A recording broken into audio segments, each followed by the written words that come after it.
बिस्मिल्लाहिर्रहमानिर्रहीम।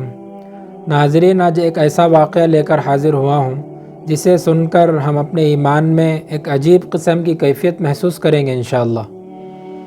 एक शख्स हैं डॉक्टर अनवर अहमद। वो अपने आर्टिकल में 1968 की बात नकल करते हैं। वो फरमाते हैं कि जुमा के दिन मैं मदीना मुनव्वरा हाज़िर हुआ कि जिस वक्त मैं सऊदी अरब में बुरैदा मकाम पर काम किया करता था। वहाँ एक डॉक्टर दोस्त के पास क़याम किया जो ख़ुद डॉक्टर थे। तो इत्तेफाक से वो उस दिन बीमार थे, तो क्लिनिक में सब मरीज़ हाज़िर हुए। तो उनके दोस्त ने दरख्वास्त की कि आज आप बैठ जाएं।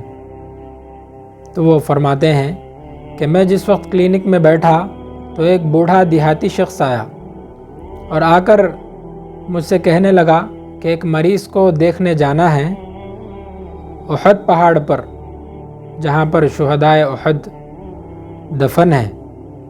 तो ये उनकी दरख्वास्त पर चल पड़े और जैसे ही वहाँ पर गए, खैमा लगा हुआ था, एक बूढ़ा शख्स था। जब उसको देखा और उसकी दवा तजवीज़ की, दवाई लिखी, तो उसके बाद वो बूढ़े शख्स ने हज़रत हमज़ा रज़ियल्लाहु अन्हु जो शहीदों के सरदार हैं, सय्यदुश शुहदा, अल्लाह के नबी अलैहिस्सलातु वस्सलाम के चाचा, उनके कब्र मुबारक पर ले गया। वहाँ जाने के बाद वो देहाती शख्स ख़ुद अपना वाक़या बयान करता है कि एक मरतबा मेरे साथ ऐसा वाक़या पेश आया कि बहुत ज़ोर की बारिश हुई और मुसलसल होने लगी। तो उस वक्त हज़रत हमज़ा रज़ियल्लाहु अन्हु बादशाह के ख्वाब में आकर कहने लगे कि मेरी कब्र में पानी उतर आया है और मैं ज़ेर आब हो चुका हूँ और पानी मुझे तंग कर रहा है, लिहाजा मेरा यहाँ से बंदोबस्त करो। अब उस वक्त बादशाह हैरान हुआ और उलमा को बुलवाया और फिर मशवरा किया कि क्या किया जाए। तो उस वक्त उलमा ने मशवरा दिया कि वहाँ से कब्र मुबारक को मुंतकिल किया जाए। तो फिर उलमा के मशवरे के बाद जब कब्र मुबारक को खोदा गया तो वो शख्स कहता है कि देहाती शख्स कि मैं ख़ुद खोदने वालों में शामिल था कि खोदते वक्त कुदाल, जिसको हम सब्बल कहते हैं, कि वो सीधे हज़रत हमज़ा रज़ियल्लाहु अन्हु के टखने पर लगी। जब जैसे ही टखने पर गफलत से लगी तो उससे खून बहने लगा और क्या देखते हैं कि कफन मुबारक भी सफ़ेद जूं का तूं बाकी है। और जैसे ही खून बहने लगा टखने से तो वो कफन भी रसने लगा उसको, यानी चूसने लगा खून को। अब ये मंज़र जितने लोग वहाँ पर मौजूद थे हैरत ज़दा रह गए, सब ने ये मंज़र देखा। अल्लाहु अकबर।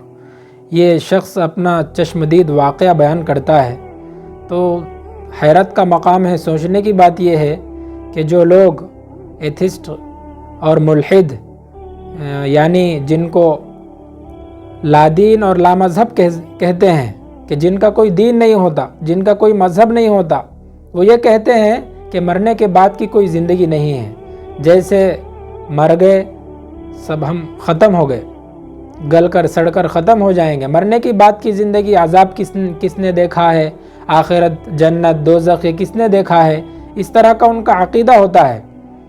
ऐसे मुल्हिद किस्म के, एथिस्ट किस्म के लोगों को उनके अक़ीदे को गलत साबित करने के लिए चश्मदीद वाक़या काफ़ी है। तो मरने के बाद भी कब्र की ज़िंदगी भी हक़ है और मरने के बाद दोबारा उठाया जाना है। जैसा कि आपने सुना कि हज़रत हमज़ा रज़ियल्लाहु अन्हु की कब्र मुबारक, उनका जिस्म मुबारक जूं का तू बाकी है और खून को भी अल्लाह पाक ने उनके जिस्म में बाकी रखा है। तो कब्र के बाद वाली भी एक ज़िंदगी है और जन्नत और दोज़ख भी है, उसके बाद के अहवाल भी है।